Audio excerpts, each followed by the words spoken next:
ngomong-ngomong tentang jajanan nih Harin, kan banyak sekali sekarang di lingkungan sekitar kita khususnya ya, itu banyak kayak misalnya teh jumbo gitu Ya, kan. Dan jajanan yang lain kayak seblak, sosis bakar, Iya, gitu frozen kan. food juga sekarang udah banyak banget kan Banyak banget kan, outlet-outletnya. iya. Nah itu kalau dari segi gizinya sendiri ya, itu bagaimana? Jangan lupa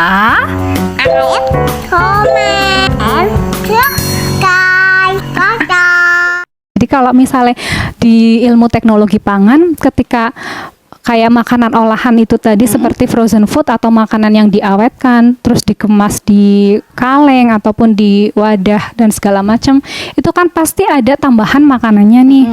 Jadi yang ditambahkan itu biasanya apa yang menyebabkan itu menjadi awet itu biasanya apa kalau dari teknologi pangan? Garam itu adalah bahan pengawet alami. Ditambah lagi nanti kalau mau dikonsumsi, Iya. kan ada yang dibakar, digoreng, Ditambah gitu kan. saus, ditambah mayo, saus, ditambah nah, kecap, itu. ya Itu kan benar. enak ya.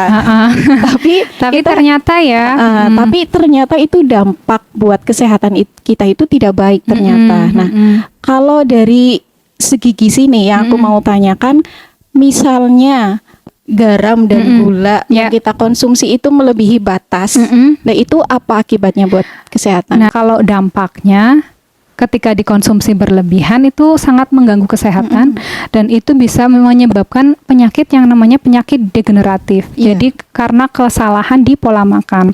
Bisa disebabkan karena kelebihan zat gizi makro itu tadi, juga disebabkan karena zat mikro tadi yang kayak garam. Memang garam itu dibutuhkan dalam tubuh kita, tapi ketika berlebihan juga itu nggak baik kayak Iya. gitu. Iya. Untuk garam itu memang fungsinya untuk menjaga keseimbangan cairan, tapi ketika jumlahnya berlebihan itu bisa menyebabkan hipertensi karena natrium kan bisa menarik cairan. Jadi ketika jumlah cairan di pembuluh darah itu naik, nanti menyebabkan hipertensi dan juga dia ketika hipertensi itu memang tidak ditangani dengan benar juga bisa menyebabkan komplikasi kayak gitu. Misalnya komplikasinya adalah jantung karena pembuluh darah kan beredar ke seluruh tubuh. Kalau yang memompa darah itu sendiri kan jantung. Pasti jantung akan mengalami gangguan ketika tekanan darahnya cenderung tinggi dan terus-menerus. Terus selain itu juga ginjal, karena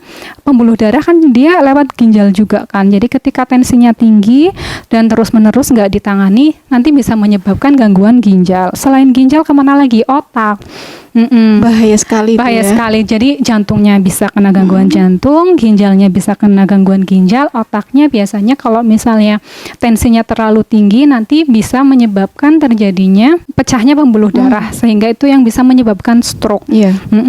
Terus juga selain itu ketika darah mengalir di sekitar mata itu juga bisa menyebabkan resiko terjadinya gangguan di penglihatan. Jadi memang sangat bahaya sekali gitu kalau memang tidak ditangani kayak gitu. Iya. Kan konsumsi garam yang berlebihan itu akibatnya sangat fatal ya. Nah, apakah resiko itu hanya untuk usia lansia? Apa anak muda itu juga bisa terkena? Berapa kali juga pernah ada kasus bahwa ternyata yang menderita hipertensi ini tidak cuma orang-orang sudah usia lanjut, tapi usia 18 tahun, 14 tahun, bahkan sudah ada yang masuk ke ICU karena hipertensi dan stroke itu tadi. Sangat bahaya ternyata ya. Sangat konsumsi, mengkhawatirkan. natrium berlebihan gitu.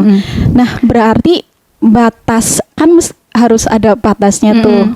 Konsumsi garam dan gula itu batasnya berapa gitu? Kalau di pedoman gizi seimbang, ya, pokoknya pedoman makan yang kita gunakan sekarang kan gizi seimbang. Kalau dulu kan masih 4 sehat 5 sempurna ya, dan itu mungkin masih terngiang-ngiang sampai sekarang. Padahal kan itu udah dari tahun 1950-an. Tahun 50-an kan itu udah jadul banget. Kalau sekarang kan kita beralihnya ke gizi seimbang. Jadi udah nggak zaman tuh 4 sehat 5 sempurna itu udah nggak zaman. Sekarang sudah waktunya kita menerapkan gizi seimbang. Kalau di gizi seimbang itu selain itu tadi kita menyeimbangkan antara zat makro dan mikro, ada poin penting lain yang harus kita perhatikan yakni pembatasan konsumsi garam, gula dan lemak atau GGL. Pertama gula dulu.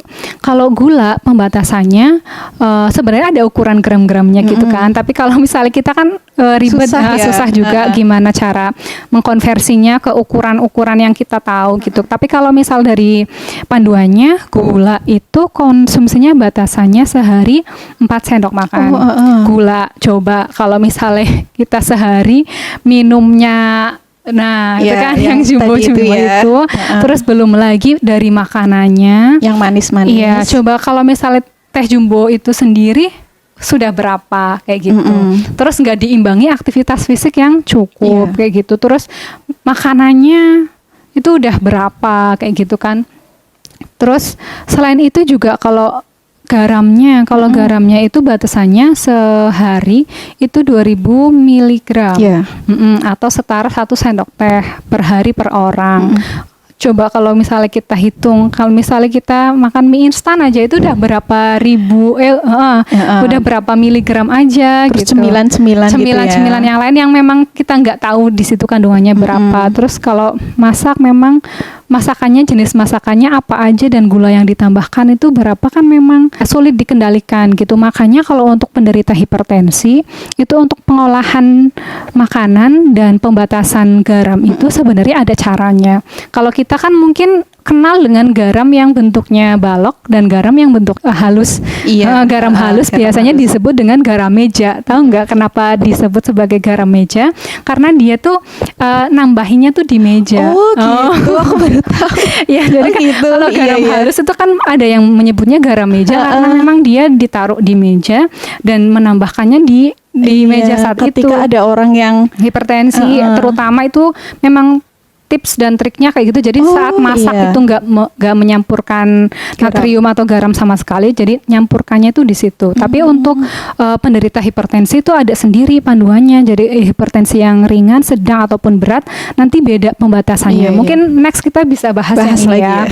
Terus juga itu tadi baru garam dan gula dan itu yang berasal dari garamnya ya, garam bentuk garam gitu, bukan yang natrium kayak gitu. Kalau misalnya dari makanan itu udah beda lagi, hitungannya harus kita kurang-kurangi dong. Jadi kalau misalnya memang kita nggak mau ribet ngukur-ngukur, paling tidak yang bisa kita lakukan adalah membatasi makanan. Kayak misalnya udah mulai ngurangi nih gitu. Terus kayak misalnya natrium pembatasan, biasanya makan tadi mie instan atau makanan yang mengandung natrium setiap hari kayak gitu misalnya. Berarti diatur ya udahlah seminggu sekali atau seminggu 2 kali aja kan sebenarnya bisa mentoleransi kayak gitu. Tapi kalau untuk tipsnya sendiri nih biar kita bisa membatasi penggunaan itu tadi garam dan lemak itu. Jadi kalau pembatasannya mungkin itu tadi udah dikasih bocoran satu ya. Jadi kalau misalnya memang kita punya kebiasaan tadi mengkonsumsi gula, garam,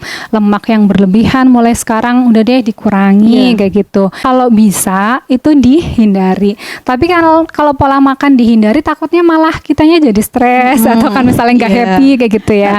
Terus jadinya kayak efeknya ke kita jadi terlalu dipaksakan kayak gitu. Jadi memulainya tuh sedikit-sedikit tapi konsisten. Terus kayak natrium, makanan-makanan itu kemasan yang kaleng gitu udah mulai beralih ke makanan yang alami kayak gitu. Kayak misalnya yang biasa beli ikan dalam kaleng, nah udah deh udah beralih ke yang fresh kayak gitu. Kalau sayuran kaleng memang sebenarnya di situasi dan kondisi tertentu, misalnya ketika kita traveling itu membantu ya, soalnya dia awet kayak gitu.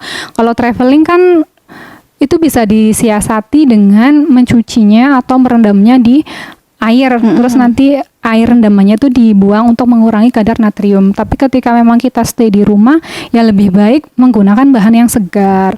Terus juga jangan lupa setiap kali kita mengkonsumsi makanan kemasan, terutama ya kita baca labelnya yang ada di belakang perhatikan gula, garam, terus lemak. Juga lemaknya itu berapa gitu. Jadi udah mulai tahu batasannya berapa, cara menguranginya seperti apa, dan kita udah mulai sedikit-sedikit memperhatikanlah supaya kita bisa hidup dengan produktif, sehatnya lebih lama kayak gitu. Jadi ketika memang gangguan kesehatan seperti itu sudah mulai dikeluhkan, pasti itu akan berdampak ke produktivitas dan kesehatan kita pastinya.